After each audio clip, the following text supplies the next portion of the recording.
Hello students, welcome to Civil Exam Guru. आइए करते हैं वीडियो को शुरू।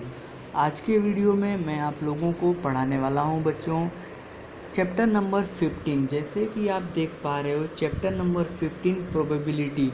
आज के वीडियो में हम लोग प्रोबेबिलिटी के बारे में कुछ बेसिक कंसेप्ट जो है वो सीखने वाले हैं और इसमें ये क्लास जो है वो दो पार्ट में डिवाइड होगी। पहली क्लास में हम लोग जो है सीखेंगे कि इसके बेसिक कंसेप्ट क्या हैं, प्रोबेबिलिटी किसको बोलते हैं, और इसके अंदर हम लोग बच्चों कुछ एग्जाम्पल भी डिस्कशन करेंगे। ठीक है, कुछ एग्जाम्पल भी डिस्कशन करने वाले हैं जिससे कि आपका जो है फाउंडेशन डेवलप हो जाए, आपका जो है बेसिक कंसेप्ट डेवलप हो जाए, जिसके लिए आप जो है एक्सरसाइज के लिए क्वेश्चन बना सको। तो बच्चों आप क्लास 9th में जो है प्रोबेबिलिटी के बारे में थोड़ा बहुत जानकारी ले लिए होंगे। ठीक है, तो प्रोबेबिलिटी जो है वो एक ऐसी टर्म्स है जिसमें क्या होता है कि संभावनाएं होती हैं मतलब वो काम हो भी सकता है और नहीं भी हो सकता है। ठीक है, जैसे यदि आपका विंटर का मौसम है, ठीक है, विंटर का मौसम है और आपको कोई आके बोलेगी कि क्या आज बारिश आ सकती है क्या, तो आप क्या बोलोगे? आज बारिश आने का कोई भी चांस जो है वो नहीं है। और मे बी यदि कहीं क्लाउडिंग मौसम होगा तो वहाँ पे थोड़ा बहुत विंटर सीजन में भी बारिश आने के चांस होते हैं। अब यदि कोई आपसे पूछेगा आगे कि रेनी सीजन के अंदर कि आज बारिश होने की चांस है क्या, तो चांस मतलब संभावना जो है बारिश होने की जो प्रोबेबिलिटी है वो ड्यूरिंग सीजन जो है बढ़ जाएगी। अब बच्चों दो प्रकार से प्रोबेबिलिटी को हमने डिवाइड किया हुआ है। दो से प्रोबेबिलिटी का डिवीज़न, एक जो है क्वेश्चन जो है वो कॉइन के बेस पे बनता है। किसके बेस पे बनता है? कॉइन के बेस पे। दूसरा बच्चों आपने सीखा होगा डाइस के बेस पे बनता है, और तीसरा जो है वो कार्ड के बेस पे बनता है। ठीक है, कॉइन के बेस के ऊपर, डाइस के ऊपर और कार्ड के ऊपर, तीनों के ऊपर जो है प्रोबेबिलिटी के कुछ न कुछ क्वेश्चन जो हैं वो बनते हैं। आपने कॉइन तो देखा होगा। ठीक है, कॉइन में एक पार्ट को हम लोग हेड बोलते हैं, दूसरे पार्ट को टेल बोलते हैं। तो यदि आप किसी भी कॉइन को वन टाइम थ्रो करवाते हो, वन टाइम ऊपर फेंकते हो, तो उसमें हेड और टेल जो है आने की प्रोबेबिलिटी होती है। इसके अलावा जो है कोई तीसरी प्रोबेबिलिटी कॉइन के अंदर नहीं आएगी। या तो हेड आ सकता है या तो टेल आएगा। या तो हेड एक बार यदि फेंकोगे तो 50% चांस है कि हेड आएगा और 50% चांस है कि क्या आएगा? टेल आएगा। ठीक है, वैसे हम डाइस की बात करते हैं तो डाइस के अंदर बच्चों 1 2 3 अप टू 6 तक नंबर होते हैं। ठीक है, यदि आपसे कोई पूछे कि डाइस पे 7 आने की प्रोबेबिलिटी है क्या, तो बिल्कुल नहीं, इसकी 0 प्रोबेबिलिटी है कि 7 आएगा। डाइस के ऊपर 0 आने की कितनी प्रोबेबिलिटी है? तो बिल्कुल नहीं, डाइस पे 0 है ही नहीं।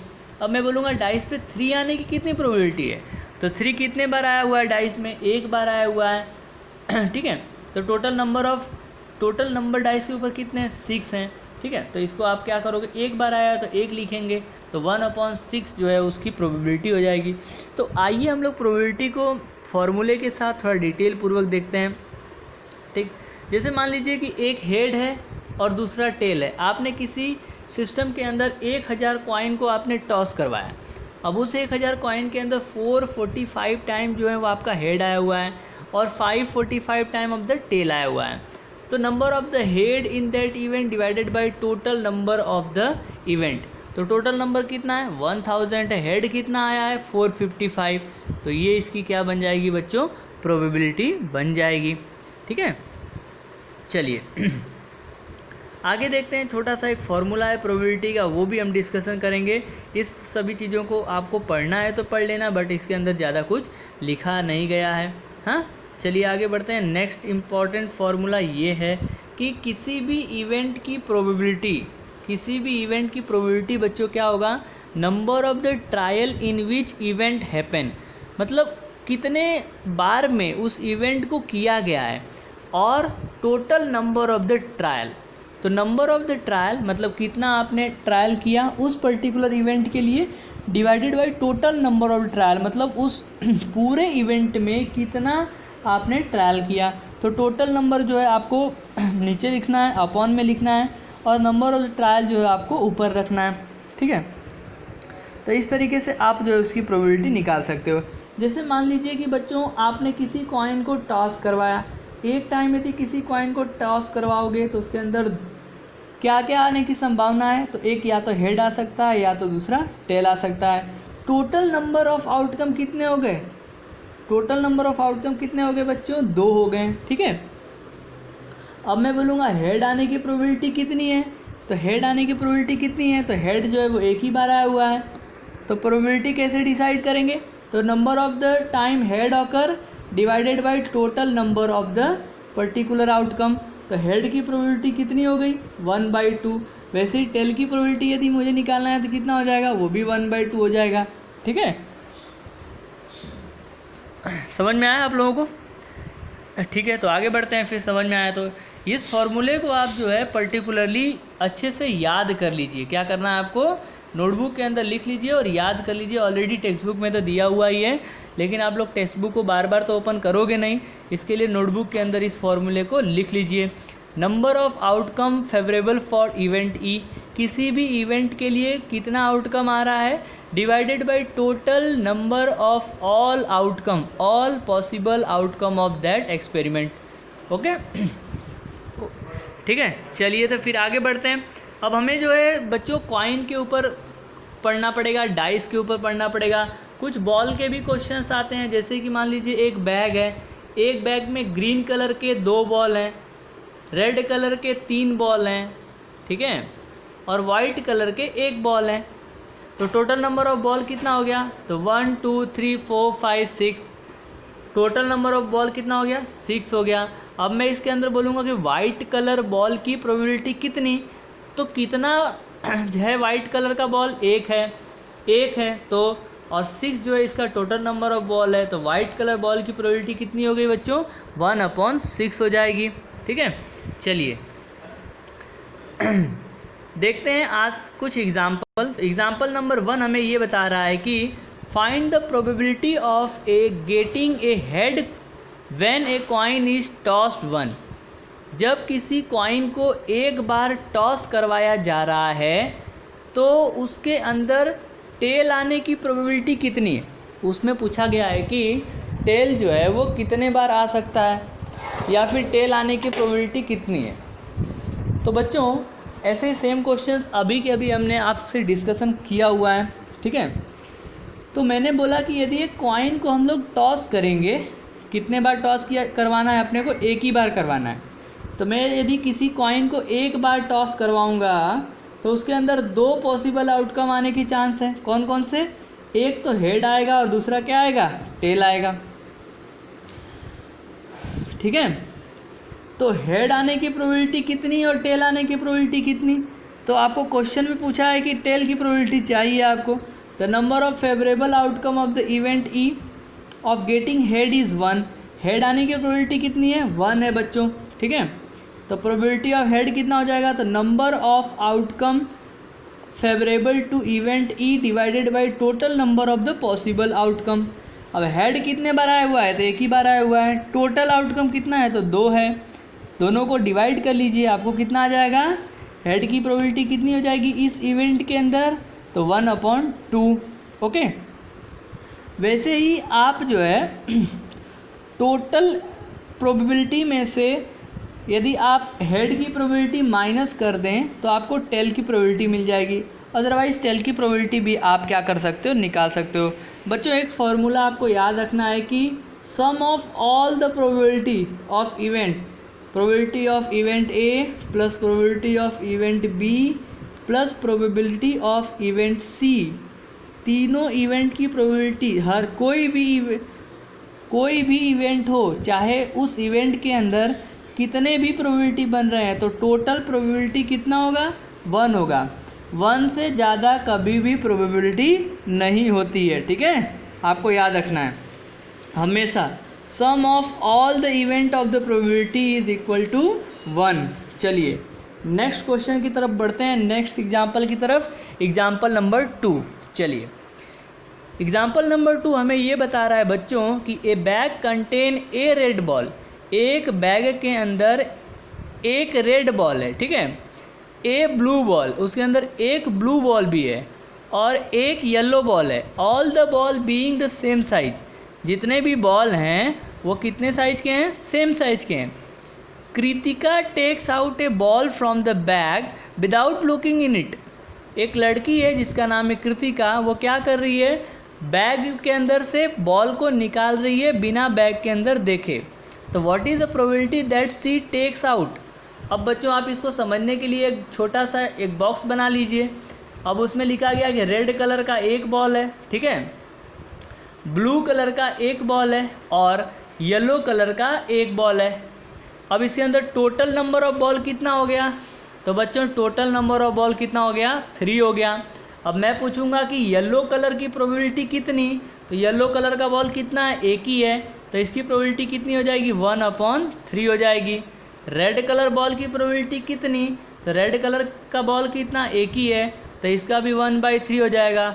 और ब्लू कलर का कितना? तो ब्लू कलर का भी 1/3 हो जाएगा। समझ में आया आप लोगों को? देख लीजिए सॉल्यूशन यही है। येलो कलर के लिए कितना फेवरेबल आउटकम है? 1 है। टोटल आउटकम कितना है? 3 है। तो favourable outcome divided by total outcome, तो 1/3। वैसे ही रेड के लिए, वैसे ही ब्लू के लिए।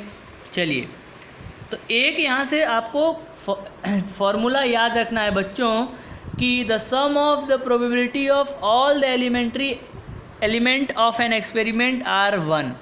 सम of the probability of all the elementary event of an experiment is 1। किसी भी एक्सपेरिमेंट के टोटल एलिमेंट का जो प्रोबेबिलिटी होगा वो कितना होगा? 1 होगा, ठीक है। चलिए नेक्स्ट क्वेश्चन की तरफ बढ़ते हैं। क्वेश्चन नंबर 3 क्या बोलता है? Suppose we throw a dice. मान लीजिए कि आप जो है लूडो खेल रहे हो और उसके डाइस आप फेंकते हो, तो what is the probability of getting a number greater than 4? 4 से ज़्यादा नंबर आने के प्रोबेबिलिटी कितने होंगे? And what is the probability of getting a number less than और इक्वल टू 4? और 4 या 4 से कम नंबर आने के प्रोबेबिलिटी कितने होंगे आपसे पूछा गया है। तो बच्चों यदि आप किसी डाइस को फेंकोगे तो उसके अंदर आउटकम क्या आएगा? उसके अंदर आउटकम यही आएगा ना, 1 आ सकता है, 2 आ सकता है, 3 आ सकता है, 4 आ सकता है, 5 आ सकता है और 6 आ सकता है। बरोबर समझ में आ रहा है बच्चों? चलिए, अब पूछा है कि probability of getting a number greater than 4, तो 4 से ज़्यादा कितने नंबर हैं? तो 4 से ज़्यादा अपने पास कितने नंबर हैं? 2 नंबर हैं। तो इसकी प्रोबेबिलिटी कितनी हो जाएगी? तो 2/6 हो जाएगा। और 2 1 जा 2, 2 3 जा 6, तो 1/3 आ जाएगा। 4 या 4 से कम प्रोबेबिलिटी कितनी है? तो टोटल नंबर 4 हो जाएगा, 4/6 करेंगे तो 2 2 जा 4 और 2 3 जा 6, तो 2/3 हो जाएगा इसका, ठीक है। तो आप इसके सॉल्यूशन चेक कर सकते हो बच्चों, ठीक। उम्मीद कर रहा हूँ आपको समझ में आ रहा होगा। आगे बढ़ते हैं नेक्स्ट क्वेश्चन की तरफ। किसी भी इवेंट की प्रोबेबिलिटी का जो समेशन होगा वो कितना होगा? 1 होता है। अब हम ऐसा भी कर सकते हैं कि probability of not occurring event is equal to 1 minus probability of occurring event, ठीक है। Probability of not occurring event is equal to 1 minus probability of occurring event. चलिए, नॉट ई को हम बच्चों कॉम्प्लीमेंट पढ़ते हैं। क्या पढ़ते हैं? Complement. The event E, so we can say that E and E naught are the complementary event। चलिए, अब बच्चों थोड़ा हम लोग कार्ड के बारे में भी सीख लेते हैं, क्योंकि कार्ड के बारे में भी आपको जानना ज़रूरी है, जिससे जो है आपको चीज़ें जो है वो क्लियर होती जाएंगी। एक ऐसा event, this probability of an event which is impossible to occur, such an event is called as a impossible event. ऐसा इवेंट जिसके अंदर पॉसिबिलिटी ही ना हो उसको हम लोग इम्पॉसिबल इवेंट बोलेंगे। Okay, let us answer. अब यहाँ पे थोड़ा सा देखते हैं क्या है। और ऐसा इवेंट जो 100% होने ही वाला है उसको हम लोग श्योर इवेंट या फिर उसको सर्टन इवेंट बोलते हैं। एक चीज़ और बच्चों याद रखना है आपको कि प्रोबेबिलिटी कभी भी 0 हो सकती है, माइनस में नहीं होगी। तो हमेशा 0 या 0 से बड़ी और 1 या 1 से छोटी होगी, ठीक है। तो प्रोबेबिलिटी का जो रेंज होता है वो 0 से कितना होगा? 1 होगा। कभी भी 0 से कम नहीं होगा और 1 से कभी भी ज़्यादा नहीं होगा। ठीक, चलिए बच्चों आपको इन्फॉर्मेशन के लिए बता दूं कि कोई भी कार्ड के अंदर, कार्ड जो आप ख़रीदने जाते हो उसके अंदर टोटल नंबर ऑफ़ कार्ड कितने होते हैं, तो 52 कार्ड्स होते हैं। कितने होते हैं, 52 कार्ड्स। कार्ड को हमने कितने नंबर में डिवाइड किया है बच्चों, कार्ड को हमने टोटल 52 नंबर ऑफ़ कार्ड में डिवाइड किया हुआ है। ओके, कार्ड जो है डिवाइडेड इनटू 4 सेट, कितने भाग में बांटा गया, सब में 13 होता है। कितना कितना होता है, 13 का पार्ट होता है सब में। ठीक है, एक होता है स्पैड्स, दूसरा होता है हार्ट, तीसरा होता है डायमंड, चौथा होता है क्लब्स। तो card is divided into 4 part. Card को हमने 4 भाग में बांटा है। एक है आपका स्पैड्स, दूसरा है हार्ट, तीसरा है डायमंड, चौथा है क्लब्स। स्पैड और क्लब्स ये दोनों ब्लैक कलर के होते हैं बच्चों, हार्ट और डायमंड जो हैं वो रेड कलर के होते हैं। ठीक है, स्पैड्स और हार्ट जो, स्पैड्स और क्लब्स जो हैं वो ब्लैक कलर के होते हैं। हार्ट और डायमंड जो हैं वो कितने के, कौन से कलर के होते हैं, रेड कलर के होते हैं। तो स्पैड के अंदर 13 कार्ड, हार्ट के अंदर 13 कार्ड, डायमंड के अंदर 13 कार्ड और क्लब्स के अंदर कितना हो गया, 13 कार्ड होते हैं। तो ऐसे बच्चों 26 कार्ड जो है वो ब्लैक कलर का हो जाएगा और 26 कार्ड जो है वो रेड कलर का हो जाएगा। ठीक है बच्चों, एक चीज़ और याद रखिएगा, clubs and spades are the black colour card while heart and the diamond are the red colour card.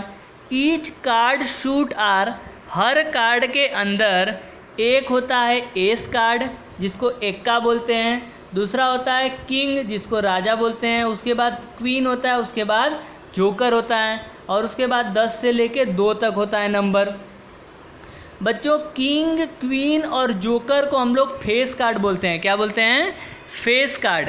तो एक सेट के अंदर बच्चों 3 फेस कार्ड होता है। ऐसे हमारे पास 4 सेट हैं तो total number of face card कितना हो गया, 12। तो 12 हमारे पास total number of face card हो जाएगा। बहुत ही इंपॉर्टेंट चीज़ है बच्चों, ये आपको याद रखनी है। और हर सेट के अंदर एक एस कार्ड होता है तो total number of S card कितना हो गया बच्चों, 4 जो है वो total number of S card हो गया। कितना हो गया, 4। इसके अलावा जो है नंबर कार्ड जो है 10 से लेके 9 एक सेट में होता है। ठीक है, तो 1 2 3 4 तो मतलब 9 हो गया। 9 × 4 करोगे तो 36 जो हैं वो आपका कौन से कार्ड हो गए, आपके नंबर कार्ड हो गए। ठीक, चलिए क्वेश्चन नंबर 4 को ज़रा ध्यान से पढ़िए और इसका आंसर देने की कोशिश कीजिए जल्दी से। तो 1 card is drawn from A well सफल ऑफ 52 कार्ड्स। 52 कार्ड्स में से एक कार्ड जो है आपको उसके अंदर से निकालना है। Calculate the probability that card will be an ace card and not be an ace card. बच्चों 52 कार्ड में से एस कार्ड कितना होगा, तो मैंने आपको बताया था कि 52 कार्ड को 4 पार्ट में डिवाइड किया गया है। एक होता है स्पैड, दूसरा होता है हार्ट, तीसरा होता है डायमंड, चौथा होता है क्लब्स। तो स्पैड का 13 होता है, हार्ट का 13 होता है, डायमंड का 13 होता है और क्लब्स का 13 होता है। और सभी के अंदर एक एक जो हैं वो एस कार्ड होते हैं। तो total number of S card कितना हो गया, तो total number of S card हो गया 4 और टोटल कार्ड जो है वो 52 है। तो एस कार्ड की प्रोबेबिलिटी कितनी हो गई, 4/52। इसको सॉल्व कर लीजिए। जैसे आप सॉल्व करोगे तो 1/13 आएगा। और नॉट एन एस कार्ड पूछा है तो नॉट एन एस कार्ड के लिए क्या करोगे, 1 minus probability of S card, तो 1 माइनस 1/13 कर दीजिए और आपको मिल जाएगा 12/13। ठीक है, या फिर आप ऐसे भी कर सकते हैं कि total number of face card कितना हो गया 4। अब 52 कार्ड में से 4 कार्ड माइनस कर दीजिए, 52 कार्ड में से 4 कार्ड माइनस कर दीजिए, कितना बचेगा 48 कार्ड। 48 कार्ड डिवाइडेड बाय 52 कर दीजिए, आंसर इसका निकाल लीजिए, आपको मिल जाएगा आंसर। समझ में आया बच्चों? चलिए क्वेश्चन नंबर 5 को पढ़िए ज़रा ध्यान से पढ़िए। Example number 5। आज के वीडियो में हम लोग एग्जाम्पल डिस्कशन कर रहे हैं, आगे की वीडियो में हम लोग न्यूमेरिकल और एक्सरसाइज पे भी आएंगे। क्वेश्चन नंबर 5 हमको बता रहा है कि 2 player Sangeeta and Reshma play a tennis match. 2 player हैं, संगीता और रेशमा, दोनों जो है टेनिस मैच खेलती हैं। It is known that the probability of Sangeeta winning the match is 0.62। अब जो है ऐसा समझा जा रहा है कि संगीता के मैच जीतने का जो चांस है वो 0.62 है। तो what is the probability of Reshma winning the match? तो 1 में से माइनस कर दीजिए सीधा क्या करोगे? हमें पता है कि टोटल प्रोबेबिलिटी कितना होता है, total probability of event is equal to 1। तो रेशमा को निकालने के लिए आप क्या करोगे? संगीता को 1 में से माइनस कर दीजिए, तो आपको मिल जाएगा आंसर 0.38। डन। चलिए आगे बढ़ते हैं क्वेश्चन नंबर 6 की तरफ।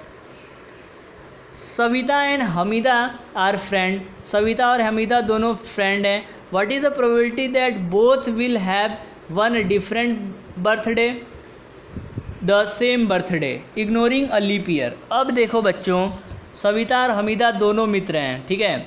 तो what is the probability that both will have the same different birthday? Will have different birthday. क्या उन दोनों का बर्थडे अलग अलग हो सकता है? क्या उन दोनों का बर्थडे सेम हो सकता है? तो आउट ऑफ 2 फ्रेंड 1 गर्ल से Savita's birthday can be any day of the year.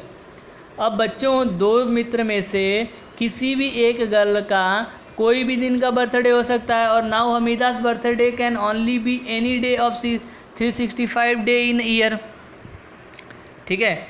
अब हमने एज्यूम कर लिया कि 335 outcomes are equally likely.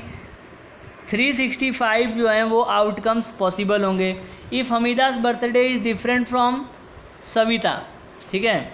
Different birthday की बात कर रहे हैं हम लोग।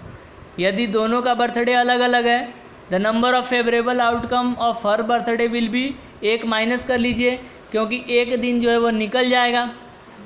तो Hamida's birthday is different from Savita's birthday will be 364 days, एक दिन उसमें से निकल जाएगा तो टोटल 364 बचेगा। इसमें से कोई भी दिन हो सकता है, और divided by total number of days 365। अब यदि इन दोनों का बर्थडे सेम दिन हुआ, दोनों का बर्थडे सेम दिन हुआ तो एक होगा ना, दोनों को एक ही दिन यदि मान लो पैदा हुई हैं तो 1/365 होगा, करेक्ट। चलिए आगे बढ़ते हैं क्वेश्चन नंबर 7 की तरफ। There are 40 students in a class 10th of the school whom 25 are girls, 15 are boys। एक क्लास 10th की क्लास के अंदर 40 बच्चे हैं, जिसमें से बच्चों 25 जो हैं वो क्या हैं? लड़कियां हैं जो गर्ल्स हैं, 15 जो हैं वो बॉयज़ हैं। The class teacher has to select 1 student as a class representative. अब क्लास टीचर को एक बच्चे को क्लास रिप्रेजेंटेटिव सिलेक्ट करना है। She write the name of each student on a separate card, the card being identical. Then she put card in a bag and steer them thoroughly. उन्होंने क्या किया कि कार्ड पर अलग अलग सभी बच्चों का नाम लिख दिया। सभी कार्ड जो हैं एक जैसे दिख रहे होते हैं। अब उन्होंने उस पूरे कार्ड को बैग के अंदर डाल के पूरा मिक्स कर दिया कार्ड को। She then draws 1 card from the bag. उसके बाद वो एक कार्ड को बैग में से निकालती हैं बाहर। What is the probability that the name written on the card is the name of a girl or a boy? क्या प्रोबेबिलिटी होगा कि जो है कार्ड के ऊपर नाम जो है वो गर्ल्स का लिखा होगा या बॉय का लिखा होगा? तो बच्चों 40 स्टूडेंट हैं, 40 स्टूडेंट के अंदर गर्ल्स कितनी हैं? तो गर्ल्स जो है वो 25 हैं। तो गर्ल्स के कार्ड आने की प्रोबेबिलिटी कितनी हो गई? तो 25/40, 5/8 हो जाएगा। अब बॉय कितना है बच्चे? तो बॉय जो है वो 15 हैं, तो 15/40 हो गया, तो 3/8 हो गया, ठीक है। We can also determine the boy by taking the subtraction, by doing the subtraction of 1 minus of not boy is equal to 3/5। इस तरीके से भी कर सकते हो, या फिर सिंपल तरीका आप जो है मैथमेटिकल तरीका जो आप लगा रहे हो, जो आप यूज़ कर रहे हो, उसके थ्रू भी आप जो है आसानी से कर सकते हो। चलिए क्वेश्चन नंबर 8 की तरफ बढ़ते हैं। A box contain 3 blue 2 white and 4 red marble. एक बॉक्स के अंदर 3 ब्लू कलर के मार्बल हैं, 2 वाइट कलर के हैं और 4 रेड कलर के हैं। If A marble is drawn at the random from the box, what is the probability that it will be? बच्चों टोटल नंबर ऑफ मार्बल कितने हो गए? तो 4 3 7 + 2 9। अब वाइट आने की प्रोबेबिलिटी कितनी होगी? तो वाइट कितना है? तो 2 है। टोटल नंबर ऑफ बॉल कितने हैं, तो 9 है, तो वाइट की प्रोबेबिलिटी कितनी होगी 2/9। ब्लू की कितनी हो जाएगी बच्चों, तो ब्लू का 3 है, टोटल नंबर जो है वो 9 है, तो 3/9 मतलब 1/3 हो जाएगा। और रेड आने का प्रोबेबिलिटी कितना है, तो रेड का कितना है 4 है, टोटल नंबर कितना है 9 है, तो 4/9 हो जाएगा रेड मार्बल का। ठीक है बच्चों, आपने सम सही किया है या गलत किया उसको चेक करने के लिए आप क्या करेंगे, टोटल इवेंट को ऐड कर दीजिए। टोटल इवेंट जो है वो =1 आना चाहिए। ठीक है, चलिए आगे बढ़ते हैं क्वेश्चन नंबर 9 की तरफ। Harpreet toss 2 different coin simultaneously. Harpreet ने 2 अलग अलग कॉइन को एक साथ ऊपर फेंका है। से one of its 1 rupees and 2 is of the other 2 rupees. What is the probability that she gets at least 1 head. अब बच्चों इसमें थोड़ा सा आपको ध्यान से देखना पड़ेगा। अब हरप्रीत ने दो कॉइन को फेंका है ना ऊपर, तो दोनों कॉइन में हेड आ सकता है, एक कॉइन में हेड दूसरे में टेल आ सकता है, एक कॉइन में टेल और दूसरे में हेड आ सकता है, या फिर दोनों में टेल आ सकता है। तो इस प्रकार से 4 आउटकम बनेंगे बच्चों। कितना आउटकम बनेगा, 4 आउटकम बनेगा।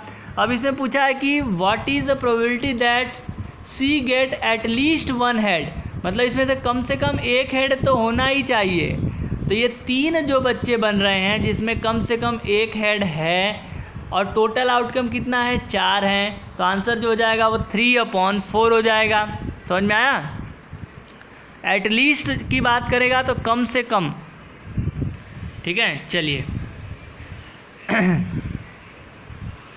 नेक्स्ट की बात करते हैं बच्चों क्वेश्चन नंबर 10 की। In a musical chair game के अंदर the person playing the music has been advise to stop playing the music at any time within 2 minute. Person को बोला गया है कि 2 मिनट के अंदर किसी भी समय आप म्यूजिक को बंद कर देना। And after she start playing what is the probability that the music will stop within the first half minutes after starting. Here the possible outcomes are the number of in between 0 to 2 and this is the portion of the number of from line 0 to 2 from figure this। अब बच्चों यहाँ पे ऐसा बोला गया है कि 2 minute के अंदर म्यूजिक बंद होते ही जो है गेम शुरू हो जाएगा। तो इसके अंदर जो इवेंट है बच्चों क्या हो रहा है कि let the event be the music is stop with in the first half minutes.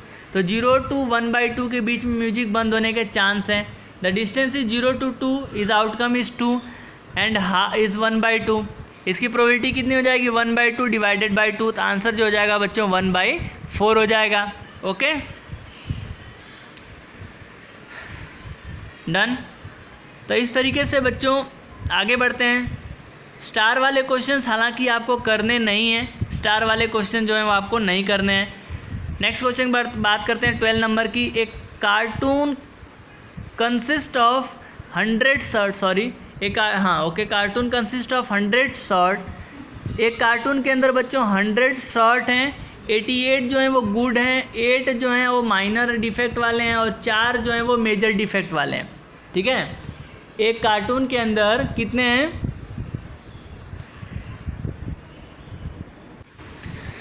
तो बच्चों एक कार्टून के अंदर 100 क्या है शर्ट हैं। ठीक है, 100 शर्ट हैं, उस 100 शर्ट के अंदर 88 जो हैं वो अच्छे वाले शर्ट हैं, 8 जो हैं वो थोड़े ख़राब वाले हैं और 4 जो हैं वो पूरे ख़राब वाले हैं। तो Jimmy is a trader, Jimmy जो है वो एक ट्रेडर है। Will only accept the shirt which are good.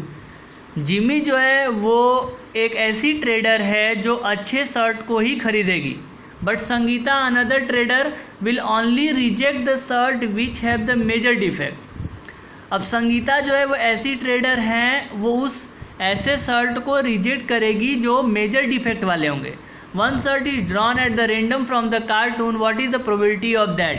पहला it is acceptable to Jimmy, तो जिमी जो है अच्छे वाले कोई खरीदेगी, तो अच्छे वाले कितने 88 हैं, तो जिमी का कितना हो जाएगा 88/100 प्रोबेबिलिटी हो जाएगी। ठीक है, and what is acceptable to Sangeeta, तो संगीता जो है वो मेजर डिफेक्ट वाले को रिजेक्ट करेगी। करेक्ट, तो अच्छे वाले तो 88 हैं और माइनर डिफेक्ट वाले 8 हैं, दोनों को ऐड कर दीजिए, कितना हो जाएगा बच्चों 96/100। इसकी प्रोबेबिलिटी निकाल दीजिए, 0.88 हो जाएगा और ये 0.96 हो जाएगा। डन। तो इस तरीके से हम इसको सॉल्व कर सकते हैं। आगे बढ़ते हैं क्वेश्चन नंबर 13 की तरफ। 2 dice 1 blue and 1 grey, 2 dice हैं, एक जो है ब्लू कलर का है, दूसरा ग्रे कलर का है, are thrown at the same time, दोनों एक ही टाइम पे फेंके जाते हैं ऊपर। Right down all the possible outcome and what is the probability that sum of the 2 number of are appearing on the top of the dice is 8, 13 and less than और equal to 12। Okay, when the blue color dice 1, the gray dice could show any of the number 1 से लेके 6 तक कोई भी number show कर सकता है। The same is true when the blue color dice is 2, 3, 4, 5 और 6. The possible outcome of the experiments are listed in the table below. अब बच्चों आपको करना क्या है, तो याद रखिएगा जब 2 डाइस को फेंका जाएगा तो टोटल आउटकम कितना बनेगा, 36 बनेगा। इसका बनता है 1, 1, 1 पहले बनेगा, फिर 1, 2 बनेगा, ऐसे ही 1, 3 बनेगा एंड अप टू ऐसे ऐसे 1, 6 तक बनेगा। करेक्ट। बाद में बच्चों 2, 1 बनेगा, ठीक है, 2, 2 बनेगा, 2, 3 बनेगा, अप टू 2, 6 तक बनेगा, फिर 3, 1 बनेगा, ऐसे। तो टोटल नंबर ऑफ़ आउटकम जो बनेंगे वो कितने बनेंगे, 36 बनेंगे। आप यहाँ पे देख पा रहे हो, ठीक है, आप यहाँ पे देख पा रहे हो टोटल नंबर ऑफ़ आउटकम जो बनेंगे वो कितने बन रहे हैं, 36 बनेंगे। और ये एक डाइस है और ये दूसरा डाइस है। अब बोला है कि बच्चों 8 जो है टोटल सम करेंगे तो 8 आना चाहिए, तो 6 + 2 ये और ये 5 जो है ऐसे नंबर हैं जिसको प्लस करने पे 6 आ रहे हैं, तो 8 आ रहे हैं, तो 5/36 जो है वो पहले वाले के लिए हो जाएगा। करेक्ट। नेक्स्ट दूसरी के लिए बात करेंगे तो बोला है are you see in the table number there is no outcome favourable to event is the sum of the 2 number is 13। ऐसा कोई भी आउटकम्स नहीं है टेबल में जिसको ऐड करने से 13 आए, तो क्या हो जाएगा, तो 0/36 करेंगे तो आंसर क्या मिल जाएगा, 0 मिल जाएगा।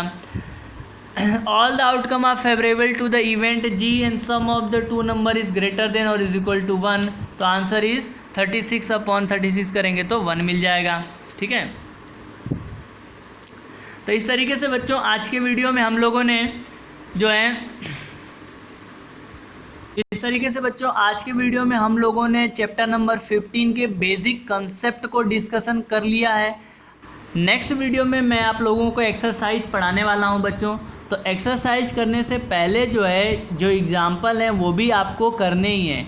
एग्ज़ाम्पल इसलिए करना है कि बच्चों जो बोर्ड में क्वेश्चन बनते हैं वो एग्ज़ाम्पल से भी कभी कभी बन जाते हैं। तो जितना इम्पोर्टेंट एक्सरसाइज है उतना इम्पोर्टेंट आपका बच्चों एग्ज़ाम्पल भी है, क्योंकि कंसेप्ट जो है वो एग्ज़ाम्पल से ही क्लियर होंगे। तो सबसे पहले आपको टेक्स्ट बुक को पूरा का पूरा सॉल्व करना है, उसके बाद आर.डी. शर्मा दूसरी कोई पर्टिकुलर प्रैक्टिस बुक यदि आपको लेनी है तो बाद में लेना है। पहले आपको टेक्स्ट बुक के सभी क्वेश्चंस लगाने हैं, फिर जो है बोर्ड के पेपर जो है आप जो है लगा सकते हो, बोर्ड के पेपर लेके प्रैक्टिस कर सकते हो। तो बाकी चीज़ें भी हम लोग धीरे धीरे डिस्कशन करेंगे कि आपकी प्लानिंग कैसे रहेगी, आपको कैसे पढ़ना चाहिए, बोर्ड एग्ज़ाम की तैयारी करने के लिए आपको किस प्रकार से हैंडलिंग करना है, कैसे टाइम मैनेजमेंट करना है, सब चीज़ों के बारे में हम लोग बच्चों डिस्कशन करेंगे बहुत ही अच्छी तरीके से। तो नेक्स्ट वीडियो के अंदर मैं एक्सरसाइज 15.1 पढ़ाने वाला हूँ, जिसमें आप लोगों की मौजूदगी बहुत ही अनिवार्य रहेगी। और आज का सेशन यदि आपको अच्छा लगा है, आज का वीडियो यदि आपको अच्छा लगा है तो वीडियो को लाइक कर दीजिए और चैनल को सब्सक्राइब कर दीजिए यदि आप पहली बार विजिट किए हो चैनल पे। तो यदि आपको ऐसा लग रहा है कि अपने दोस्तों के साथ भी इस चैनल को शेयर करना चाहिए तो आप जो है अपने फ्रेंड के साथ भी, अपने फ्रेंड सर्कल में भी चैनल को शेयर कर सकते हो, जिससे अधिक से अधिक लोग जो हैं इस चैनल के साथ जुड़ें और सभी बच्चे जो हैं वो बेनिफिट उठा सके। बच्चों फ्री एजुकेशन जो है वो सभी चैनल पे नहीं मिलते हैं, ठीक है, वो लोग थोड़ा थोड़ा पढ़ाते हैं, उसके बाद फिर उनके लिए आपको क्या करना पड़ता है, उनके कोर्स को ख़रीदना पड़ता है। तो ऑनलाइन फ्री एजुकेशन यदि आपको जहाँ पे मिल रहा है आप उस चैनल को ज्वाइन कर सकते हैं और वहाँ से आप पढ़ सकते हैं। आपको ट्यूशन वगैरह भी जाने की कोई भी ज़रूरत भी नहीं है, इतनी अच्छी से हम लोग तैयारी करवा रहे हैं आपकी, जिससे कि आपको काफ़ी सारे चीज़ें जो है वो क्लियर हो जाएंगी। ठीक है, तो thank you very much friends for watching this video. Keep watching, keep sharing.